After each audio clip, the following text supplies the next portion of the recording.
live streams. I just come in and start talking. But yeah, I do look a mess because I'm not going anywhere today. I'm off work and everything. So my hair's wrapped up and laid down, bonneted up or tied up, whichever however you want to refer to it. But yeah, at least I'm matching my bonnet with my shirt today. Kinda sorta. But yeah, so y'all, I'm in my room just chilling. So I wanted to talk to y'all about something because I've been watching old episodes of Unsolved Mysteries. Hold on, y'all. And yeah, sorry about that. So the old episode of Unsolved Mysteries, that the one that they keep replaying and replaying and replaying. I don't remember from what country these that family was from. Hold on. Okay. Turn my volume down on the TV a little bit. Sorry that's loud, y'all. But yeah, I just wanted to come on here. I didn't even know if I was gonna do a video or a live stream. So whether somebody watches this or not, it'll be here. So I decided to do a live stream about it. So this one episode, I don't remember what country these people were from, but I think it was in the 40s though. And that just got me to thinking how I wonder how many other countries think that us here in America, offer the best education. Now, I give that, I'll put this out there. They, for them looking at us from the outside looking in, we probably do offer a better education or a good education. Because all I heard this lady was saying that her mom kept saying she wanted her son to go to America to get a good education, education, a good education. That wasn't the only episode. So there was this other episode where this guy, it was two from Asia. I don't know exactly where in Asia, but they were talking about their long lost children. One man had a son that went to the United States. One man had a daughter that with an American woman. While he was in the army or whatever branch of the military, and they were both talking about good education, America, and good education in the same sentence. Now, as for me and my experiences, and these are just strictly my opinions, but me and my experience being an American and going to an American school, if we had such a great education and we were giving kids good educations, why would there would not be so many dropouts? There would not be so many people who didn't graduate for whatever reason, personal or school wise. Now, I'm going to tell you what a teacher told me multiple times in middle school, multiple teachers too, that whether we show up to school or not, they still get a paycheck. Do you know how that can impact a kid in middle school's brain? That's their brain is still forming, they're still learning everything around them. Like, you know that stuff sticks with people, right? That's what I would tell her. You know that if I could go back and tell her anything, I'm like, ma'am, do you not know that that shit sticks with kids? We're middle school kids. How are you gonna tell us middle school kids that? That to me, and the way I took it, I could have took it the wrong way, but that to me means like, you don't care whether we learn or not. You just there to get paid. And I know if I had kids, and I'm not speaking for any of you out there that might be parents. I'm just speaking from my point of view. If I were a parent, I would want a child that cares about the child and cares about the kids, cares about, that's why they took the job, because they want kids to learn. They want a better future for the next generation instead of just looking at every child as, oh, dollar signs. Every time you see kids coming into your classroom or into the school, you see dollar signs. I don't want a teacher telling my child whether if you come to school or not, I still get paid. I mean, we know that now as an adult. I know that the only way you won't get paid is if you don't show up to work. But or whatever other extreme things you want to put with it. But ma'am, why would you tell that to a child? Even if you weren't talking to the whole class, even if you were just talking to one child, that's still, like me, she wasn't talking directly to me or the other class. She was talking to one of the specific child. But you don't think the rest of the class, somebody else in the class heard that? I know I was one that heard it. So I, for that sake, wouldn't have, for just with that in mind, would not like if a teacher told my child that, or if my child overheard a teacher saying that just willy nilly all in front of the class, with her not thinking, how is this going to affect the rest of the kids? Let alone, how is this going to affect that one child that I'm talking to? You don't think that, I mean, I don't think she was thinking, to be honest with you. So, and then my other thing that I had a conversation with somebody earlier today about this topic, I'm like, this is just my point of view. I mean, there's everybody's gonna have their own opinions, everybody's gonna have their own point of view or their own thoughts about it. But this is just mine.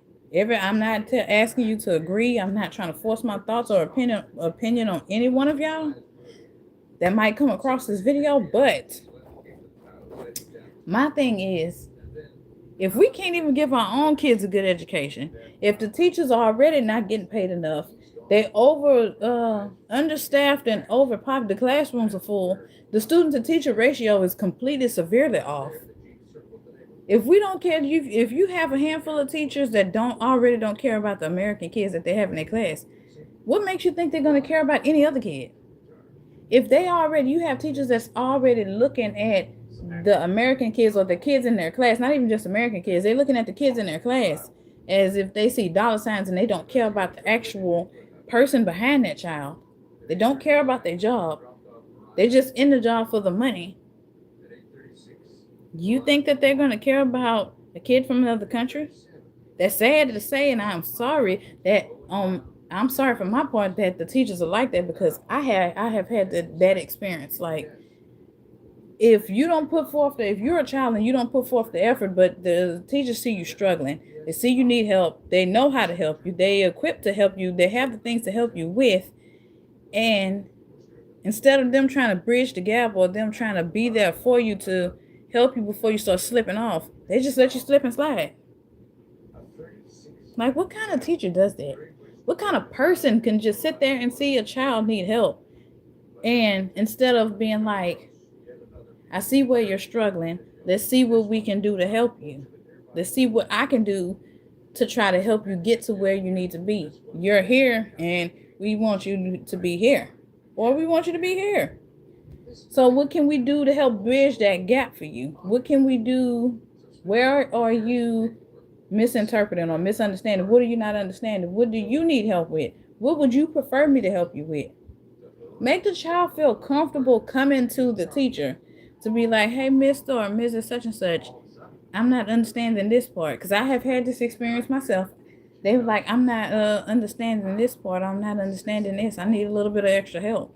You have some teachers, and again, I have had this experience before. You have some teachers that'll be like, just as long as the class get it or one person in the class get it, they just assume everybody in the class is on the same learning level, the same speed, that everybody is. Because I had one teacher, I would never forget her name. Her name was Miss Richmond.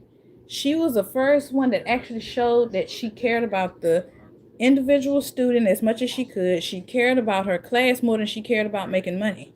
She cared about the kids more than she cared about making money. She showed that she got into being a teacher for all the right reasons. And she was like, she would go out of her way to stay, to make kids feel after work, to make kids feel free to come to her and tell her what they're not understanding, what they're not getting. She wouldn't embarrass them. If you needed to come back in between classes, after class, or early before class, or even if you weren't in her class, she made you feel comfortable enough to go talk to her. And you know she was going to have a conversation with the other teacher that you wasn't understanding. But hey, you had a teacher that you can go talk to besides your advocacy teacher.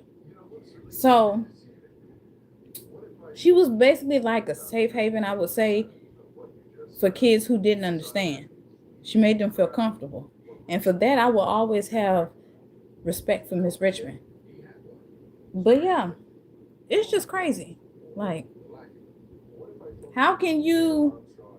Because, okay, this is what I was going to say. Miss Richmond was the first teacher that told me you have some visual learners.